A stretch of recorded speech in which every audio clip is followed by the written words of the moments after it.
Guys, आज हम देखने वाले हैं कि एसएपी में इंटरफेस कैसे होता है।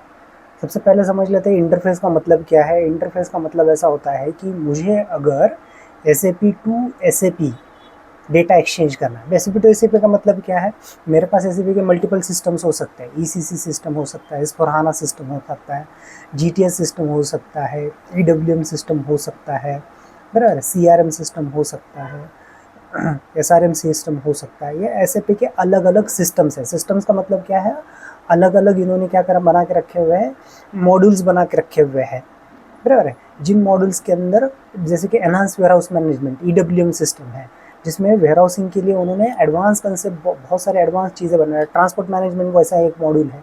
तो इन मॉड्यूल्स के अंदर अगर आपको डेटा एक्सचेंज करना है तो इसीलिए ये एसएपी टू नॉन एसएपी भी आप डेटा मूव कर सकते हो। नॉन एसएपी का मतलब क्या है, जैसे कि जावा, .NET या फिर आपका PHP, एंड्रॉयड, इसके लिए अगर आपको कोई डेटा एक्सचेंज करना है, या फिर अपकमिंग अगर एसएपी का खुद का अगर देखा जाए तो UI5 फ्यूरी है, इन कंसेप्ट में अगर आपको डेटा मूव करना है तो एसएपी टू नॉन एसएपी, अभी नॉन एसएपी डेटा जो है आपका मूव होने के लिए यहाँ पे यूज़ हो सकता है, और वाइस वर्सा, वहाँ से डेटा लेना है या फिर देना है।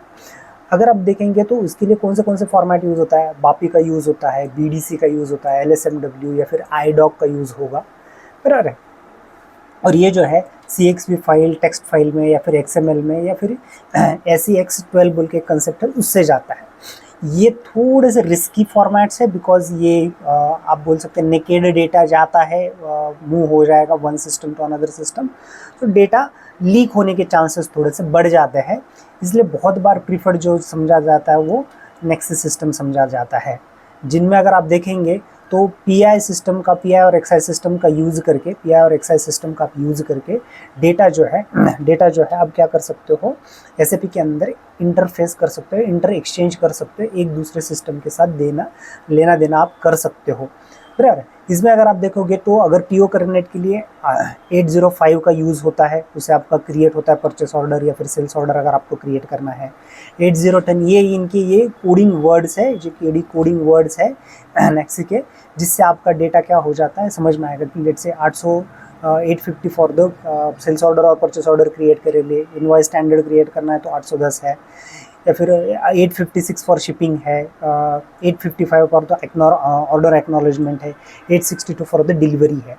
सो ये कुछ फॉर्मेट्स का आप यूज़ करके डेटा जो है आप क्या कर सकते हो, इंटरचेंज करते हो विथ सिक्योर फॉर्मेट से। सिक्योर फॉर्मेट का मतलब क्या है, इससे डेटा लीक के चांसेस, ये इनक्रिप्ट करता है।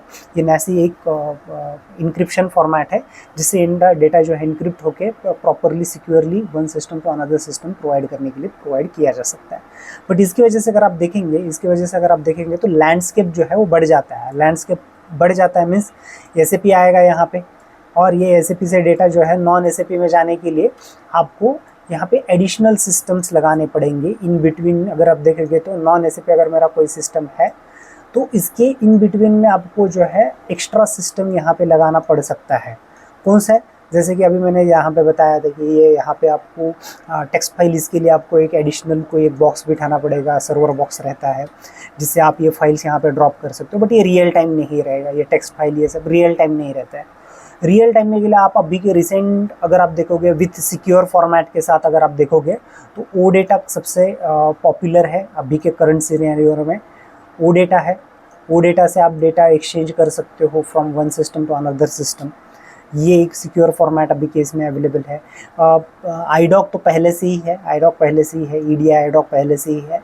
ओ डेटा सिस्टम का यूज़ कर सकते हो।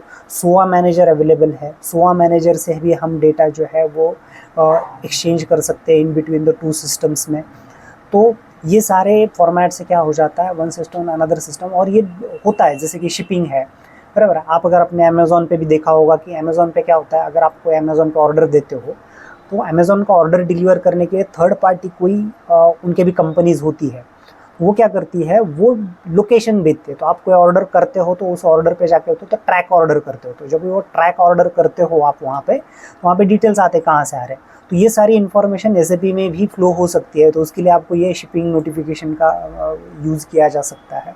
तो ये सारी चीज़ें जो होती है एसएपी के अंदर इंक्लूड होती है, जिससे आप क्या कर सकते हो, डेटा इंटरचेंज कर सकते हो। सो ये था आज। अगर ये देखिए, ये देखेंगे तो ये स्पेशली ये एसडी के लिए था। ऐसे में अदर इनके लिए भी मैं आपको बताऊंगा, ये SAP SD के लिए था। वैसे भी अदर इनके भी, इसके लिए भी मैं आपको एक्सप्लेन करता हूँ कि ऐसे कैसे आपका डेटा मूव हो सकता है, कौन से फॉर्मेट है, और भी बहुत सारी चीज़ें हैं जिससे आप डेटा एक्सचेंज कर सकते हो। कोई एक आधा एग्जाम्पल लेके मैं आपको दिखा दूंगा कैसे इंटरचेंज होता है एक सिस्टम से अनदर सिस्टम्स में data. So that's it for today guys, that's it for today. Next video में मिलते हैं फर्दर इन्फॉर्मेशन के साथ। Thanks guys, thanks for your time, have a nice day, bye.